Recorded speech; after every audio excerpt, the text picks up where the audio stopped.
Hello everyone, good morning. कसे आहात तुम्ही? आशा करते तुम्ही सगळे सुखी आणि स्वस्त असाल.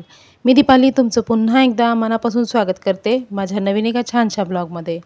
तर फ्रेंड्स, हा व्हिडिओ आहे गुरुवारचा आणि काल गुरुवारचा दिवस होता. 19 मार्च 2026 तारीख होती आणि पाडवा असल्यामुळे आज शाळेला सुट्टी पण आहे. त्यामुळं सर्वप्रथम सगळ्यांना पाडव्याच्या हार्दिक शुभेच्छा. तर फ्रेंड्स, इथे गुरुवारचा दिवस आहे आणि सकाळची वेळ आहे. तर किचनमधली सगळी कामं माझी आवरून मी आली आहे बाल्कनीमध्ये, बाल्कनी वॉटर वॉश करायला. तर अशा प्रकारे फुलदाण्या एका साईडला करून त्यानंतर पूर्ण व्यवस्थित असं वॉटर वॉश रोज रोजच्या ह्याच्यामध्ये होत नाही. रोज रोज जेवढं फुलदाणीच्या बाजूला एरिया आहे तेवढंच मी वॉटर वॉश करत असते. बरं, असं फुलदाणी काढून वगैरे हप्त्यातून एकदा दोनदा असं करत असते. कारण की पाणी वगैरे फुलदाणीला देताना चिखल वगैरे थोडाफार पडलेला असतो, तिथे माती वगैरे उडते आणि त्यामुळं तिथं घाण झालेलं असतं म्हणून. आणि अजून ना एक कारण आहे की काल रात्री अनुताईला इथे पाल दिसली होती. तर ती बोलत होती की इथं अडचण झाली आहे, त्यामुळं पाल वगैरे आली असेल आणि त्यामुळे इथे मी पूर्ण आता क्लीन करून घेते.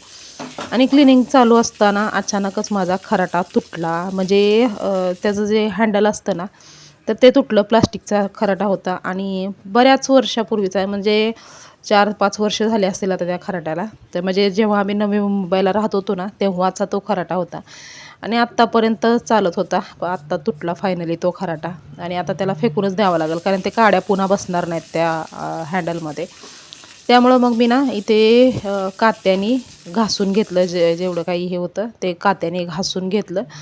आणि हे ना किचनची बाल्कनी वॉटर वॉश करायची असेल ना, तर मला बकेट भरून पाणी आणा हे ते याची काहीच गरज पडत नाही.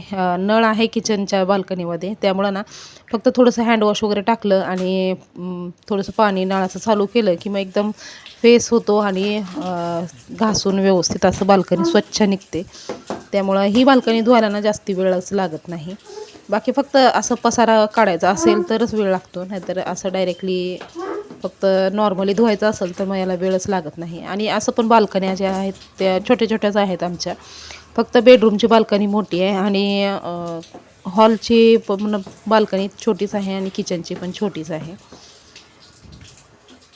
आणि ह्या ज्या 2 एक्स्ट्रा फुलदाण्या आहेत त्याच्यामध्ये मला नवीन रोपं आणायची आहेत, कारण की ती रोपं ना म्हणजे हे झाली, सुकून गेली, म्हणजे कीड लागली होती वाटतं त्याला. तर ती ना खराब झाली ती रोपं. तर ती एका साईडला मी करून ठेवलेली आहेत आणि जेवढी चांगली आहेत ती एका साईडला करून ठेवलेली आहेत.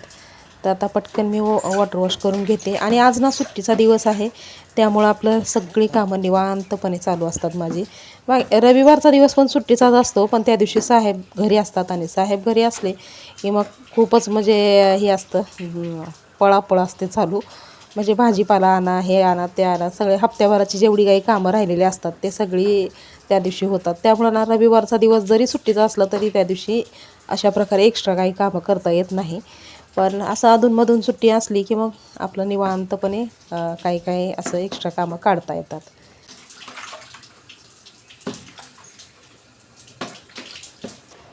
तर आता बाल्कनीचं सगळं कामं उरकून आता मी आले आहे किचनमध्ये. तर किचनमध्ये पण असं सगळं उरकलेलंच होतं, पण तरी पण आता म्हणलं सुट्टीचा दिवस आहे तर थोडंफार किचनचं साफसफाई करूनच घ्यावी. कारण की बऱ्याच दिवसापासून मी विचार करत होते की हा जो सेटअप आहे तो थोडासा चेंज करावा. कारण की इथे मी आता सिगडीच्या बाजूला मिक्सर वगैरे ठेवलेलं आहे आणि पिण्याच्या पाण्याचा हंडा वगैरे ठेवलेला आहे. त्यामुळं ना मग ते मिक्सर जे आहे ना ते जरा जास्तीच तेलकट होतं आहे, म्हणजे शिगडीच्या बाजूला असल्यामुळे.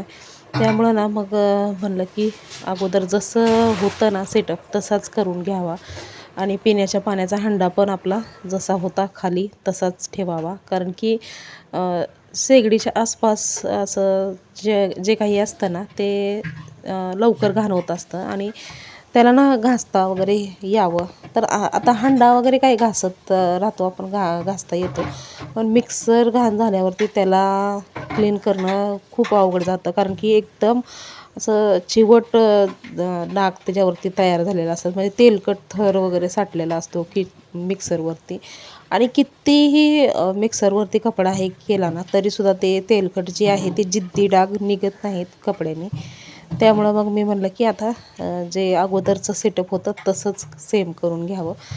आणि आता इथे पिण्याच्या पाण्याचा हंडा पण रिकामी झाला होता. तर आता मी हंडा घासून प्यायला भरून ठेवते हंडा. आणि कधीही मी नेहमी एक हंडा असं भरून ठेवलेलीच असते, कारण की कधीही लाईट वगैरे गेली तर मग आपलं जे पाण्याचं फिल्टर आहे ते बंद पडतं. त्यामुळं ना मग काही सांगता येत नाही ना, लाईट कधी जाईल कधी नाही ते सांगता येत नाही, आणि कधी येईल ते पण सांगता येत नाही.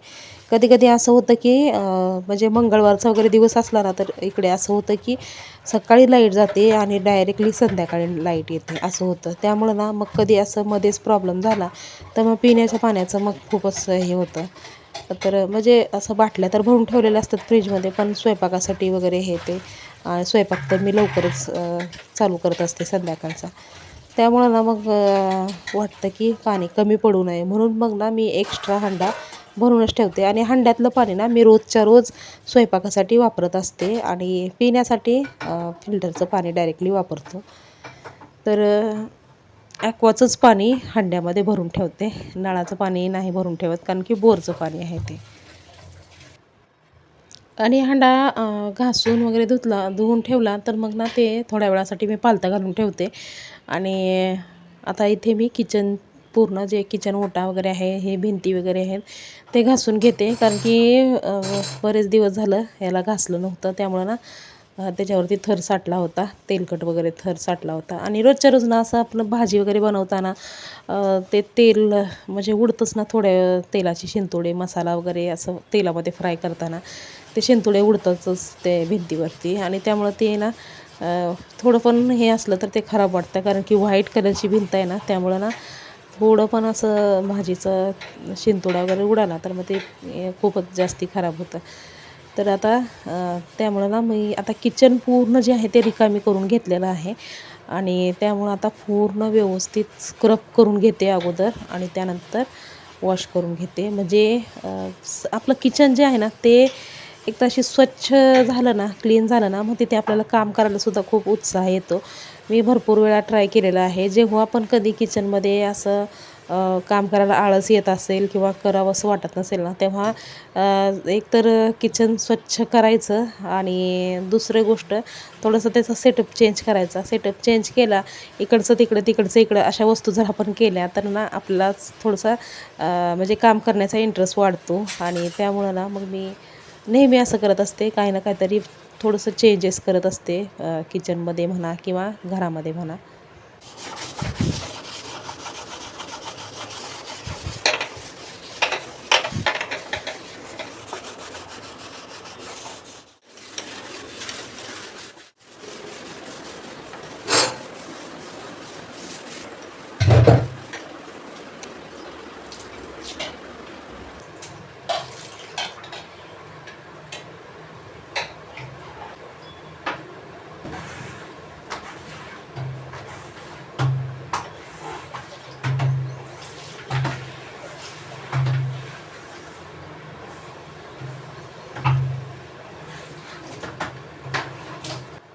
आणि आता किचन ओटा पूर्ण स्वच्छ झालेला आहे. पांढऱ्या शुभ्र लाद्या दिसत होत्या.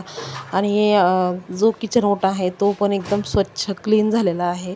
त्याच्यावरती पण ना ते तेलाचं असं थोडंसं साठलेलं असं, म्हणजे चिकट चिकट असं वाटत होतं एका साईडला इथे.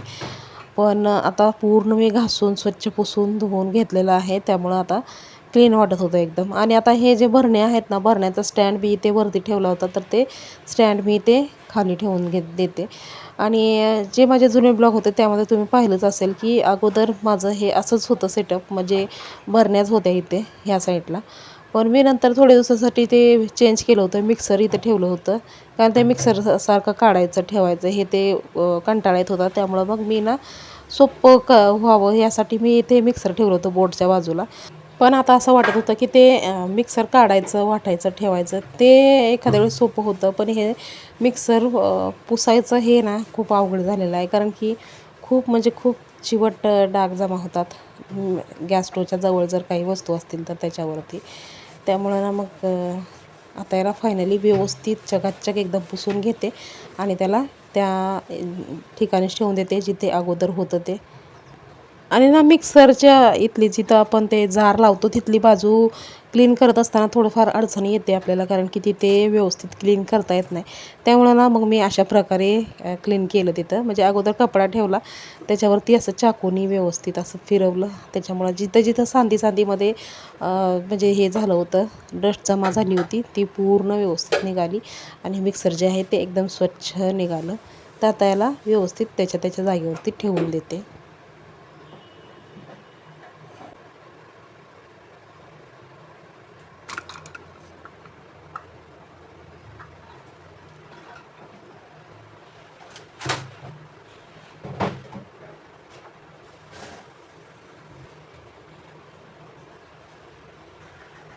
तर आता सगळं सामान व्यवस्थित आपापल्या ठिकाणी सेट झाल्याच्या नंतर मी इथे आता हंडा भरायला ठेवते फायनली. कारण की ॲक्वाचं पाणी जे आहे ते थोडंसं स्लो येतं नळाचं. त्यामुळं हंड्याला असा पाईप लावून ठेवून देते. जेव्हा भरल तेव्हा मग तो हंडा मी खाली ठेवून देईन.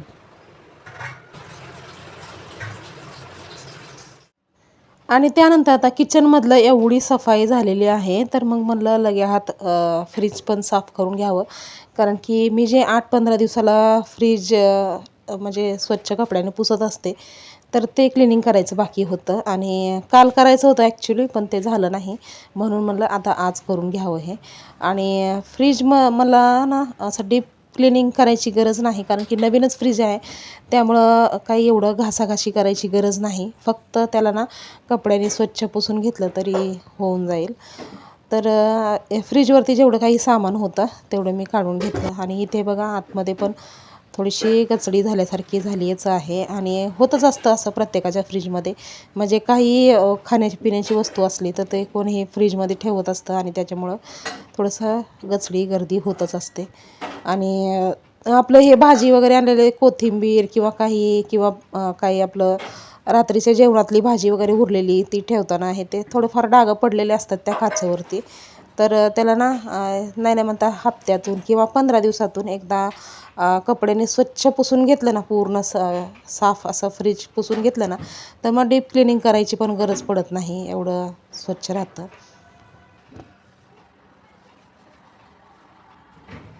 तरी ते फ्रीज ना मी अगोदरच बंद करून ठेवलं होतं. त्यानंतर ना मेन महत्त्वाचं काम की जे प्लग असतं ते काढून ठेवायचं असतं, नाहीतर ना शॉक वगैरे लागू शकतो. म्हणजे जरी आपण स्विच बंद केलं ना तरीसुद्धा शॉक लागत असतो, असं म्हणजे बऱ्याच माझ्या मैत्रिणींनी मला सांगितलेलं आहे. त्यामुळं ना मी कधीही फ्रीज साफ करत असताना ना ते प्लग काढून ठेवते साईडला आणि त्यानंतरच मग फ्रीजला हात लावते. आणि आता इथे फ्रीजची गोष्ट निघालीच आहे, तर तुम्हाला एक गोष्ट मी आवर्जून सांगावीशी वाटते मला, की जे आमचा जुना जो फ्रीज होता ना, त्याला भरपूर वर्षापासून तो फ्रीज चालत होता आणि आम्ही चालवत पण होतो. पण ॲक्च्युली ना इलेक्ट्रॉनिकचं सामान जे आहे ते म्हणजे वेळेपेक्षा जास्ती चालवणं हे थोडंसं धोकादायक असतं कुठंतरी. टी व्ही असो किंवा फ्रीज असो किंवा कुठलंही सामान असो. जर ते जास्ती जुनं असेल ना, तर मग ते आपल्यासाठी धोकादायक ठरू शकतं. आणि म्हणजे आमच्या ज्या जुन्या फ्रीजचा ना अधूनमधून असा धड-धड, धड-धड आवाज पण येत होता. पण मी आपलं दुर्लक्ष करत होते. पण एकदा मी असं YouTubeवरती मी एक व्हिडिओ बघितला आणि ज्यामध्ये सांगितलं होतं, की फ्रीज किंवा टी व्हीचा जर असा काही आवाज येत असेल, तर ते आपल्यासाठी धोकादायक असतो. त्याचा स्फोट वगैरे होऊ शकत असतो. त्यामुळं ना मग कुठेतरी मनामध्ये एकदम भीती बसली आणि मग आम्ही ते चेंज करून टाकलं फ्रीज आणि नवीनच घेऊन टाकलं. आणि असं पण आपल्याला असं वाटत असतं, की आपण जुनी वस्तू वापरतोय तर आपण पैशाची बचत करतोय. पण ते पैशाची बचत नसते. तर ॲक्च्युली आपलं जी जुनी वस्तू आहे त्याला रिपेअरिंग करायला म्हणा किंवा जर अशा आता बघा जुनं फ्रीज होतं तर त्याचं जे दरवाजाचं जे रबर असतं ते खराब झालं होतं आणि त्याच्यातून कूलिंग बाहेर जात होती. त्याच्यामुळं लाईट बिल पण भरपूर येत होतं. दुप्पट-तिप्पट लाईट बिल येत होतं आम्हाला. पण आता तेच पैसे सेव्हिंग होत आहेत आणि रिपेअरिंगचा खर्च वगैरे हे सगळं आपलं बंद होऊन जातं. म्हणजे कुठेतरी एकट्ठा आपण पैसे टाकून जर आपली नवीनच वस्तू घेतली तर आपल्या जीवाचा धोका पण टाळतो आणि आपला जो व्यर्थ होणारा खर्च आहे, आता व्यर्थच म्हणावं लागेल, कारण रिपेअरिंग हे ते केलं तर त्याची काही गॅरंटी नसते, काय नसतं. ते किती दिवस चालेल हे पण काही गॅरंटी नसते. त्यामुळे ते रिपेअरिंग वगैरे करत बसण्यापेक्षा जास्ती जुनी वस्तू असेल तर ते बदललेलीच बरी असं मला वाटलं. आणि हे मी तुम्हाला माझ्या अनुभवावरून सांगते. आणि हे मात्र मान्य आहे मला, की आपण एक गृहिणी असल्यामुळे ना आपल्या घरातील, आपल्या किचनमधील छोट्या-छोट्या वस्तूंसोबत आपलं एक नातं झालेलं असतं. आपल्याला ते इमोशनली आपण त्या वस्तूंसोबत अटॅच झालेलो असतो. त्यामुळं ना आपल्या ज्या वस्तू आहेत, आपली भांडी म्हणा, आपलं काही कुठलीही वस्तू म्हणा, त्याला ना देऊन दुसरी नवीन वस्तू आणायचं म्हणलं तर आपल्याला थोड्या म्हणजे ते लवकर मान्य होत नाही. पण दुसऱ्या काही वस्तू असतील तर ते चालतील. पण इलेक्ट्रॉनिकच्या वस्तू मात्र आपण असं नाही केलं पाहिजे. आपण इमोशनली कितीही त्या वस्तूसोबत अटॅच असलो, तरीसुद्धा आपल्या परिवाराची सेफ्टी अगोदर आपल्यासाठी महत्त्वाची असते. त्यामुळं अ, ते अटॅचमेंट बाजूला ठेवून आपण आपल्या परिवाराची सेफ्टीसाठी नवीन वस्तू घेतलेलीच बरी असते. तर आता आतमध्ये पूर्ण व्यवस्थित अशी क्लिनिंग झालेली आहे आणि त्यानंतर मग मी बाहेरून सुद्धा व्यवस्थित क्लिनिंग करून घेते याची. आणि फ्रीजला ना ते डिझाईन वगैरे नाही तर असं स्टीलसारखं हे आहे. त्यामुळं ना याच्यावरती थोडंसं जरी काही हात जरी लागला तरीसुद्धा डाग दिसतो, लगेच डाग दिसून येतो. आणि खास करून ते हँडल आहे ना, त्या हँडलच्या इथं तर म्हणजे लगेच डाग दिसतो. असं कोणी हात लावलं की लगेच डाग दिसतो असं होतं. त्यामुळं ना हे फ्रीजचा दरवाजा वगैरे तर ना मी रोजच्या रोज साफ करत असते. म्हणजे रेग्युलर जी डस्टिंग असते माझी त्याच्यामध्ये ना मी जेवढं काही हा बाहेरचा एरिया आहे, फक्त हा टॉपचा नाही, बाकी दरवाजा आणि आजूबाजूचा दोन्ही हे पार्ट जे आहेत ते मी रोजच्या रोज साफ करत असते कपड्याने.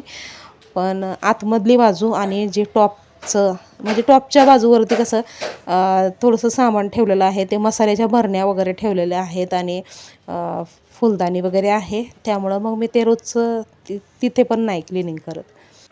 आणि जो आतमधला व्हेजिटेबलचा बॉक्स आहे, तर तो सुद्धा मी कपड्याने स्वच्छ पुसून त्यामध्ये टोमॅटो भरून तो तसाच ठेवलेला आहे. त्याला घासायची वगैरे काही गरज पडली नाही.